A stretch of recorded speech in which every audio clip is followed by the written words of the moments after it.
Mock test 14 हम लोगों ने अभी जस्ट कवर करा है और काफ़ी बच्चों ने इसको दिया भी था।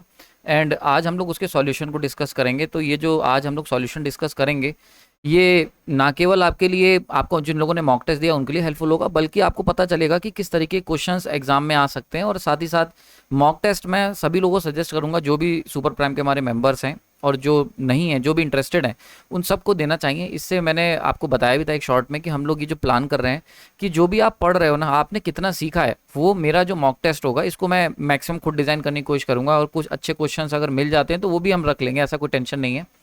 तो ये क्वेश्चन जो होंगे इनको डिज़ाइन करूंगा इस तरीके से कि पता चल सके कि आपने कितने अच्छे से कॉन्सेप्ट को पकड़ा है, कि आप केवल लेक्चर सुन रहे हो कि सीख भी रहे हो। तो ये सारी चीज़ों के लिए ही मॉक टेस्ट डिज़ाइन करा गया है। मैंने खुद पूरा डिज़ाइन करा था, काफ़ी हद तक क्वेश्चंस मेरे अपने थे। तो ये सब चीज़ें स्टार्ट करते हैं, इसका सॉल्यूशन डिस्कस कर लेते हैं।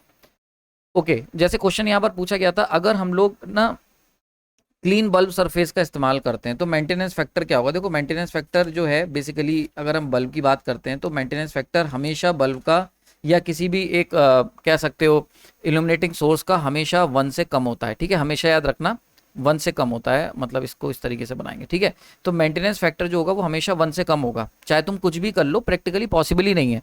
तो यहाँ पर ये जो क्वेश्चन था, मैंने इसीलिए थोड़ा सा इसको घुमा के कंफ्यूजिंग करके पूछा था, क्योंकि मेंटेनेंस फैक्टर 1 से कम होता है। अब मैंने लिखा था कि हमने इसे क्लीन कर दिया है। ठीक है, तो मेंटेनेंस फैक्टर 1 से कम इसलिए होता है बिकॉज डर्ट हो सकती है, डस्ट हो सकती है ना। और जितना भी आप उसे क्लीन कर लो, मतलब डर्ट और डस्ट जो होती है थोड़ी बहुत रहती है, और कह सकते हैं हम एनर्जी जो होती है वो पूरी की पूरी इल्यूमिनेशन में कन्वर्ट नहीं होती, सर्टेन फॉर्म स्कैटर हो जाएगी या कह सकते हैं एब्जॉर्ब हो जाएगी डस्ट वस्ट में। तो इसीलिए प्रैक्टिकली मेंटेनेंस फैक्टर हमेशा 1 से कम होता है। तो इसका आंसर C1 होगा। ठीक है, जिन लोगों ने लगाया होगा उन्हें पता होगा इसका आंसर लेस देन 1 ही होगा। ठीक है, बहुत सारे बच्चों ने क्या सोचा कि भाई ये जो क्वेश्चन मैंने डिजाइन करा था कि लेस देन 1 तो होता ही होता है डर्ट और डस्ट की वजह से। अब यहाँ पर लिखा मैंने इसको क्लीन कर दिया, तो बच्चों को लगा क्लीन कर दिया है तो फिर 1 हो जाएगा। लेकिन आपको हमेशा याद रखना है, हमेशा लेस देन 1 ही होगा। सही है, क्लियर हो गया यहाँ पर, ये चीज़ ध्यान रखना। नेक्स्ट यहाँ पे क्वेश्चन पूछा था कि इनमें से कौन सा जो है चीज वेरी करती है person to person under same illuminating instrument. यानी कि अगर इंस्ट्रूमेंट जो है इल्यूमिनेशन का वो सेम है, तो देखो दो चीजें हैं यहाँ पर, एक है ल्यूमिनेंस लिखा हुआ, एक ब्राइटनेस है। बड़ी इत्तेफाक की चीज आपको बताता हूँ, दोनों का जो फॉर्मूला है, वो सेम है। दोनों क्या होते हैं, amount of light, amount of light, ठीक है, जो कि एमिट करेगी किसी भी सरफेस से, एमिट फ्रॉम सरफेस, ठीक है, डिवाइड बाई एरिया, ये होता है हमारा ल्यूमिनेंस। और यही फॉर्मूला होता है ब्राइटनेस का। इसीलिए इनकी जो यूनिट होती है, इनकी यूनिट, ये यूनिट भी इनकी क्या होती है, सेम होती है। क्या होती है यूनिट, यूनिट होती है इसकी कैंडेला, कैंडेला पर मीटर स्क्वायर। तो यूनिट भी सेम है और फॉर्मूला भी सेम है। डिफरेंस क्या आ जाता है, ल्यूमिनेंस जो है ये थोड़ा सा ऑब्जेक्टिव है। ऑब्जेक्टिव का मतलब क्या हो गया, ये कांस्टेंट रहता है पर्सन टू पर्सन, यानी कि पर्सन टू पर्सन वेरी नहीं करता। जबकि अगर हम ब्राइटनेस की बात करते हैं, it is basically a subjective quantity. तो ब्राइटनेस जो है ये आपकी पर्सन टू पर्सन वेरी कर सकती है। मतलब हो सकता है किसी एक को कमरे में ब्राइटनेस ज़्यादा लगे, एक को ब्राइटनेस कम लगे, लेकिन ल्यूमिनेंस ल्यूमिनेंस जो है वो किसी भी ल्यूमिनेटिंग ऑब्जेक्ट का सेम कंडीशंस में सेम रहेगा। समझ में आ रहा है, तो ल्यूमिनेंस सेम रहेगा, बाकी ब्राइटनेस वेरी कर सकती है। तो यहां पर पूछा गया कौन सा वेरी करेगा, तो B1 is the correct option. ठीक है, ब्राइटनेस वेरी करेगी। ओके, एज पर ISI, ठीक है, यहाँ पर इल्यूमिनेशन लेवल जो हॉस्पिटल ट्रीटमेंट रूम के लिए चाहिए, तो देखो हॉस्पिटल में जब ट्रीटमेंट रूम की बात करते हैं तो मैक्सिमम, तो यहाँ पर हमें मैक्सिमम ब्राइटनेस चाहिए होगी, मैक्सिमम इल्यूमिनेशन लेवल चाहिए। 500 इज द करेक्ट ऑप्शन। सही है, 200 का इस्तेमाल हम लोग करते हैं किचन में, किचन में काम चल जाता है 200 से।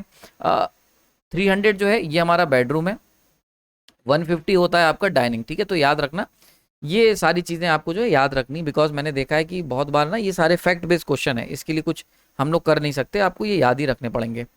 नेक्स्ट यहाँ पर लेड एसिड बैटरी में dash is used as anode and dash as cathode. ठीक है, तो अगर हम लेड एसिड बैटरी को देखें तो लेड एसिड बैटरी में दो हमारी इलेक्ट्रोड होती हैं, एक हो गई हमारी एनोड की तरह काम करती है, एक हो जाती कैथोड हो जाती है। ठीक है, और ये जो सॉल्यूशन होता है इसको हम कहते हैं इलेक्ट्रोलाइट। ठीक है, अब ये जो इलेक्ट्रोलाइट होता है ये होता है तुम्हारा H2SO4, है ना। और इसकी जो स्पेसिफिक ग्रेविटी होती है, स्पेसिफिक ग्रेविटी वो कितनी होती है, ध्यान रखना 1.21 से लेकर 1.28। ठीक है, जब चार्ज करते हो तो स्पेसिफिक ग्रेविटी बढ़ जाती है। एनोड की बात करें, एनोड हमारा जो होता है वो होता है हमारा PbO2। ठीक है, समझ में आ रही है। और कैथोड जो होता है ये होता है तुम्हारा Pb। समझ में आ रही बात है। तो यहाँ पर आप देख सकते हो PbO2 इज द एनोड, तो dash is use at anode, anode की तरह PbO2 PbO2, ठीक है, दो ऑप्शन हो सकते हैं। देन कैथोड की तरह Pb है तो Pb, यानी कि D1 is the correct option. Clear हो गया होगा यहाँ पर, आई आपको समझ में आ गई होगी, करेक्ट कर लेना, ठीक है। ओके, नेक्स्ट हम लोग बात कर लेते हैं यहाँ पर कॉपर जो है उसको हम कोट करा गया थिन लेयर से, ऑक्साइड की, अपनी ही ऑक्साइड की, उन्हीं की ऑक्साइड की थिन लेयर से कोट कर दिया। इस प्रोसेस को क्या कहते हैं समझ लेते हैं। टिनिंग का जो प्रोसेस होता है इसके अंदर क्या होता है, मॉल्टन मॉल्टन टिन की लेयर चढ़ाते हैं, सही। गैल्वेनाइजिंग में क्या करते हैं, गैल्वेनाइजिंग के अंदर जिंक की लेयर चढ़ाते हैं, किसके ऊपर, आयरन के ऊपर, ताकि कोरोजन ना हो, कोरोजन से बचाने के लिए। एनोडाइजेशन क्या होता है, इसके अंदर हम लोग क्या करते हैं, जो मेटल्स होते हैं जैसे कि कॉपर हो गया या फिर एल्युमिनियम हो गया, इनको हम लोग क्या करते हैं, कोट कर देते हैं, कोटिंग करते हैं, लेयर चढ़ाते हैं, किसकी, अपनी ही ऑक्साइड की, ठीक है, देयर ऑक्साइड्स, देयर ऑक्साइड्स, बस यही है एनोडाइजेशन। समझ में आ रहा है, C1 is the correct option. Electroplating के अंदर क्या करते हैं, इलेक्ट्रोप्लेटिंग के अंदर एक रिएक्टिव मेटल जो होता है, रिएक्टिव मेटल जो आसपास एनवायरमेंट से रिएक्ट कर सकता है, उसको हम लोग कोट करते हैं किसी ठीक है, कोट करा जाता है लेस रिएक्टिव मेटल की प्लेट से। समझ में आ रहा है, तो किसी रिएक्टिव को बचाने के लिए हम लोग लेस रिएक्टिव जो होता है मेटल जो होता है लेस रिएक्टिव वाला, उससे हम कोट कर देते हैं, ठीक है। आई होप आपको समझ में आ गई होगी। तो इस तरीके का प्रोसेस हम लोग ये यहाँ पर अंजाम देते हैं। ओके, क्लियर हो गया। ओके, आगे चलते हैं हम लोग, इसके ऊपर बात कर लेते हैं, और यहाँ पर और भी चीज़ें जो हैं, ठीक है, क्लियर हो गया। यहाँ पर नेक्स्ट की बात कर लेते हैं। यहाँ पर पूछा गया है कि अगर हम लोग क्या करते हैं, टेम्परेचर को बढ़ा देते हैं तो इलेक्ट्रोलाइट की कंडक्टिविटी पे क्या असर पड़ेगा, और टेम्परेचर कोएफिशिएंट इसका क्या होता है, ठीक है।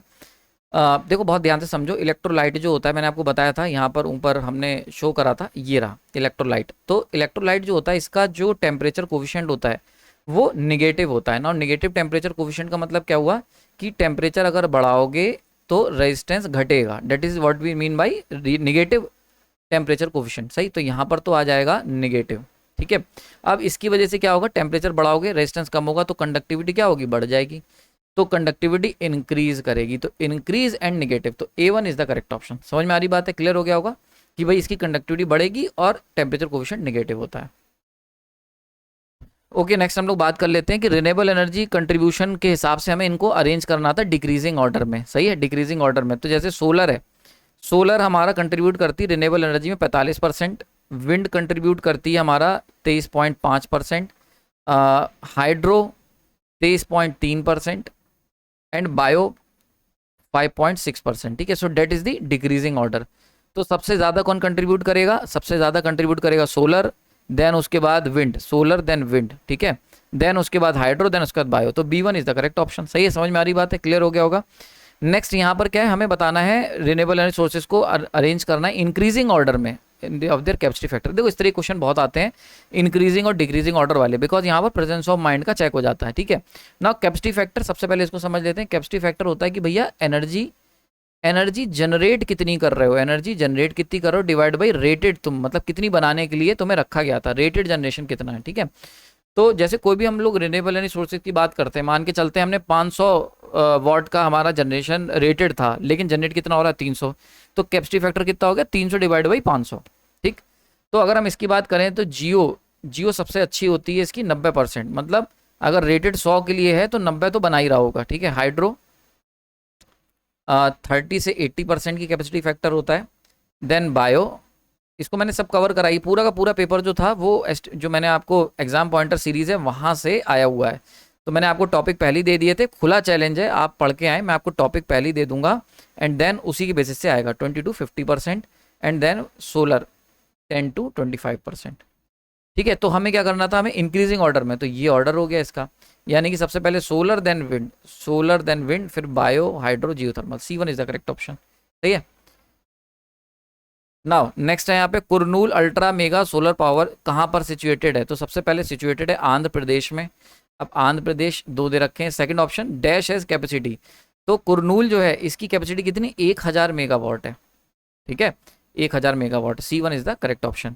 अगर हम बात करते हैं आंध्र प्रदेश में एक और प्लांट भी लगा हुआ है जिसको हम कहते हैं अनंतपुरम, ये भी लगा हुआ है आंध्र प्रदेश के अंदर ही, और इसकी कैपेसिटी 978 मेगावाट है, ठीक है। ये भी तुम्हारा आंध्र प्रदेश में ही मौजूद है, ठीक है। कर्नाटका में कौन सा लगा है, कर्नाटका में लगा है पवगाड़ा, ठीक है, ये लगा हुआ है कर्नाटका में, इसकी कैपेसिटी है 20-50 मेगावाट। एंड राजस्थान में कौन सा लगा हुआ है, राजस्थान में लगा है भदला, सबसे बड़ा पावर प्लांट प्रोजेक्ट, ये मैंने बताया था आपको 2245 मेगावाट प्रोजेक्ट, 2245 मेगावाट इसकी कैपेसिटी है, ठीक है, याद रखना ये सब, ठीक है। आई होप आपको समझ में आ गया होगा। ये सारे पॉइंट ना मैंने एग्जाम पॉइंटर में कवर कर रखे हैं, आई होप आपने वहां से पढ़ रखे होंगे। उसकी पीडीएफ प्रिंट करा लेना, उसके जो पीडीएफ नोट्स हैं ये मैं सुपर प्राइम ग्रुप पर शेयर ही कर देता हूँ, ठीक है, तो वहां से आप समय समय पर इसको प्रिंट करा सकते हैं। नाउ नेक्स्ट है यहाँ पर ISA स्टैंड फॉर, ठीक है, ISA का क्या मतलब होता है, तो मैंने आपको बताया था, जो कि इंडिया और डैश ने बनाया था, जिसका मेन काम था focus on solar development in sunshine rich countries around equator. कभी कभी पेपर में ये भी पूछ लिया जाता है, सही है। तो देखो ISA यहाँ पर जो स्टैंड करता है, जिसको हम कह सकते हैं फुल फॉर्म होती है international solar alliance, international solar alliance, international solar alliance. अब हुआ क्या, बड़े मजेदार था, इसका आंसर है यहाँ पर आंसर है फ्रांस, ठीक है। लेकिन मैंने सोचा कि यार बच्चों को कैसे कंफ्यूज करा जाए, तो मैंने ये दोनों सेम रखी, और मुझे 100% उम्मीद थी कि भाई इंडिया के रशिया के साथ संबंध बहुत अच्छे हैं। आपने देखा होगा फेसबुक भरा रहता है, यूट्यूब, कि भैया इंडिया रशिया बहुत अच्छे संबंध है, तो मैंने सोचा यहाँ पे रशिया लिख देता हूँ, रशिया से बच्चे कंफ्यूज होगा, और मैक्सिमम बच्चों ने रशिया पर ही टिक करा। समझ में आ रही बात है। तो मैं जैसे हर बार कहता हूँ, कोई पेपर ईजी और टफ उसके ऑप्शंस के बेसिस पर होता है। कोई भी क्वेश्चन, अगर उस क्वेश्चन के ऑप्शंस बहुत क्लोज होंगे तो वो क्वेश्चन टफ हो जाएंगे, अगर वही ऑप्शंस दूर दूर होंगे तो आप इजीली उसको पिक कर लोगे। क्लियर हो गया यहाँ पर। तो यहाँ पर आंसर हो जाएगा फ्रांस, एंड ये D1 is the correct option.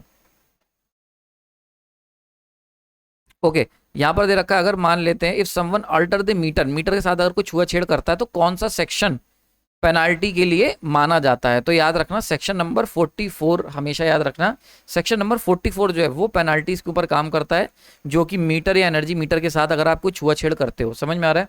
79 वाला IE रूल 79, देखो ये सब रूल्स हैं। IE रूल नंबर जो 79 है ये डील करता है वर्टिकल एंड हॉरिजॉन्टल क्लियरेंस कितनी होनी चाहिए फॉर लो वोल्टेज और मीडियम वोल्टेज लाइन के साथ। याद रखना ये चीज़, यानी कि मीडियम वोल्टेज लाइन, जो लो वोल्टेज लाइन है ना, उनका कितना अलोंग दी स्ट्रीट एंड ये सब, याद है अभी क्वेश्चन मैंने आपको उसमें कराए थे। तो ये वर्टिकल डिस्टेंस क्लियरेंस कितना होना चाहिए, ये सब डील करता है रूल नंबर 79। और रूल नंबर 80 जो है वो डील करता है हाई वोल्टेज और एक्स्ट्रा हाई वोल्टेज की क्लियरेंस के लिए। समझ में आ रहा है, एक्स्ट्रा हाई वोल्टेज। ठीक, तो यहाँ पर रखते हैं इसको, आगे चलते हैं। नेक्स्ट यहाँ पर पूछा गया है कि भैया if we perform batten wiring instead of cleat wiring, ठीक है, तो कॉस्ट ऑफ वायरिंग ऑब्वियस सी बात है, सबसे सस्ती होती है क्लीट। तो भैया अगर बैटन यूज करोगे तो उसमें लकड़ी की फंटी लगाएंगे, और उसमें तार हम प्लास्टिक से इंसुलेटेड PVC इंसुलेटेड वायर लगाते हैं, और उसको लकड़ी की फंटी पर चिपकाते, मतलब मार करते चलते हैं, मतलब उन्हें फिक्स करते चलते हैं, ठीक है। तो ये होती है बैटन वायरिंग। ये बैटन वायरिंग का इस्तेमाल जब करोगे तो पैसा बढ़ेगा, तो कॉस्ट ऑफ वायरिंग तो इंक्रीज होगी, ठीक है, इंक्रीज। अब देखो रिस्क ऑफ ह्यूमिडिटी, तो देखो दोनों में रिस्क ऑफ ह्यूमिडिटी है, क्लीट वायरिंग में भी रिस्क ऑफ ह्यूमिडिटी है और बैटन में भी है। लेकिन क्या होता है, बैटन में क्लीट के कंपैरिजन में रिस्क ऑफ जो ह्यूमिडिटी होता है वो थोड़ा कम होता है, तो इसीलिए रिड्यूस हो जाएगा, ठीक है। इसको जो कह सकते हैं, आप लोगों जिन लोगों ने पेपर दिया होगा, इसके अंदर क्या हुआ था, बाय डिफॉल्ट यहाँ पर गलती से D1 ऑप्शन सेलेक्ट हो गया था, तो उसको मैंने करेक्ट कर दिया है। तो जिनके मार्क्स हैं, अगर जिन्होंने टिक लगाया होगा उनके मार्क्स बढ़ गए होंगे, ठीक है। तो आप ये चीज़ समझ लेना, क्लियर हो गया यहाँ पर। तो यहाँ पर आंसर क्या होगा, इंक्रीज एंड रिड्यूसेस, जो रिस्क ऑफ ह्यूमिडिटी है वो कम हो जाएगा। बैटन वायरिंग पे हम इसीलिए जाते हैं, बैटन वायरिंग थोड़ी सी साफ सुथरी दिखती compare to the cleat wiring, तो एक हाथ ऊपर की चीज़ है। समझ में आ रही है, अगर गरीब हो तो क्लीट करोगे, और थोड़ा सा भी पैसा ठीक है तो बैटन करवा लेना, ठीक है। क्लियर हो गया यहाँ पर, ध्यान रखना। तो A1 इसका आंसर जो होगा, A करेक्ट ऑप्शन होगा। नेक्स्ट बात कर लेते हैं, जो ग्राउंड क्लियरेंस होता है लोएस्ट कंडक्टर का, ठीक है, वो देखो यही पूछ लिया गया है। तो लो वोल्टेज जो है, ये रूल नंबर 79 आ गया, लो वोल्टेज का कितना होना चाहिए, should not be less than. तो ग्राउंड क्लियरेंस, अब देखो दो तरीके होते हैं, एक तो होता है अलोंग दी स्ट्रीट और एक होता है अक्रॉस दी स्ट्रीट, ठीक है। तो स्ट्रीट के साइड साइड चल रहे हो तो अलोंग दी स्ट्रीट हो गया। तो अलोंग दी स्ट्रीट जो होता है वो कम होता है, यानी कि 5.5 हो गया, 5.5 मीटर। और जो अक्रॉस दी स्ट्रीट जाते हो तो हाइट ज़्यादा रखनी पड़ती है, तो हो जाएगा 5.8 meter. D1 is the correct option, meter में है। एज पर IE रूल के अगर हम हिसाब से बात करते हैं, कौन से रूल के हिसाब से voltage variation low voltage line का कितना हो सकता है, तो देखो लो वोल्टेज लाइन का वेरिएशन 6 ±6%, मीडियम वोल्टेज का भी ±6% होता है, ठीक है। और कौन सा रूल है इस काम के लिए, रूल नंबर 54, ये डिसाइड करता है, रूल नंबर 54। तो C1 is the correct option. Now next यहाँ पूछा गया, अगर कोई हाउस है जो कि इंस्टॉल्ड हुआ है, उसके अंदर 8 पावर सॉकेट आउटलेट है, ठीक है, 8 पावर सॉकेट हैं, यानी कि इस तरीके के 8 सॉकेट हैं, सही है। टोटल नंबर ऑफ पावर सब सर्किट कितने होंगे, तो एक सब सर्किट के अंदर 2 पावर सॉकेट आउटलेट अलाउ होते हैं, तो यानी कि 8 हैं। तो एक के अंदर अगर 2 पावर आउटलेट अलाउड होते हैं तो 8 के लिए कितने सब सर्किट जरूरत पड़ेगी, डिवाइड बाई 2 कर लो, 4 ऑप्शन आ जाएगा। B1 is the correct option. समझ में आया? एक सब सर्किट, एक जो पावर सब सर्किट होता है उसके अंदर 2 पावर आउटलेट अलाउ होते हैं।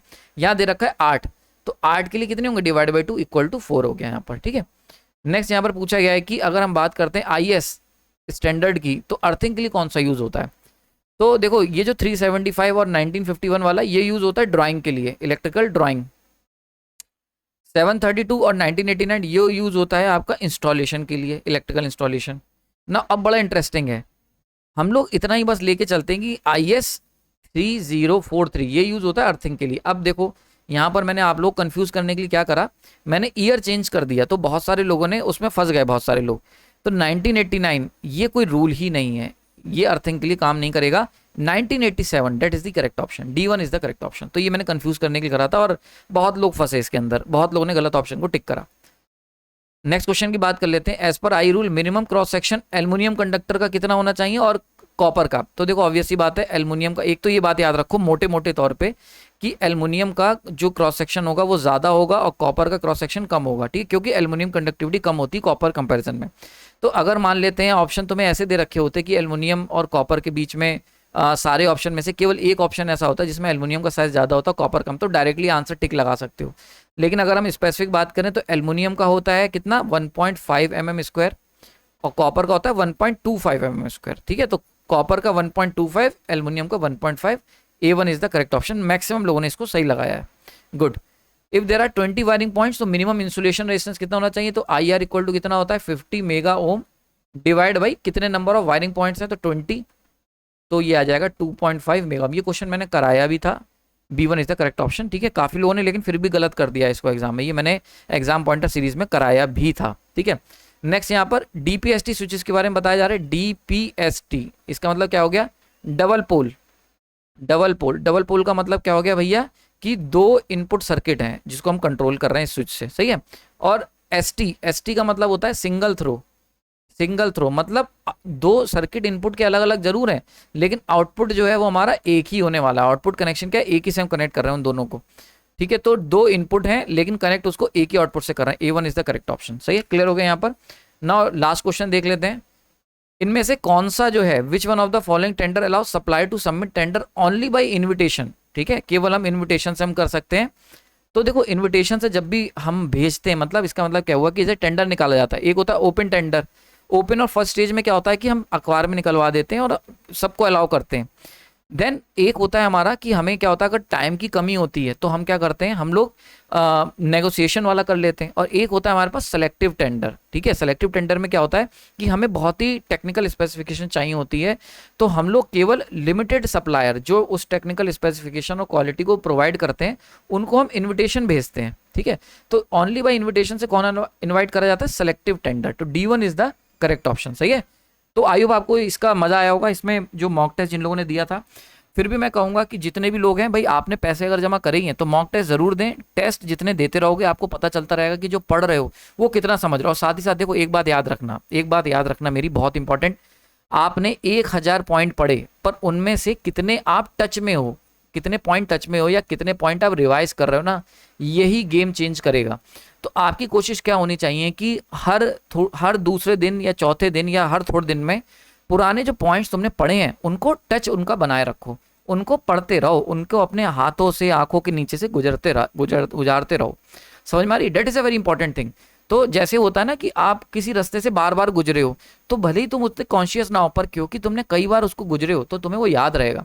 तो कोई भी चीज़ हम वही इन्फॉर्मेशन रिटेन रखते हैं जो हम मल्टीपल टाइम्स अपनी आंखों के नीचे से गुजारते हैं। अब वो तो तरीका क्या है, तो उसका तरीका एक तो आपने पढ़ लिया, कभी कभी रिवाइज कर लो और इस तरीके के मॉक टेस्ट दे लो यहाँ से या कहीं से भी। तो मॉक टेस्ट के थ्रू क्या होता है कि बहुत सारी ऐसी इन्फॉर्मेशन जो हमें लगता है कि हमने पढ़ रखी पर ध्यान नहीं होती वो रिवाइज हो जाती है। So that is the best way of revision.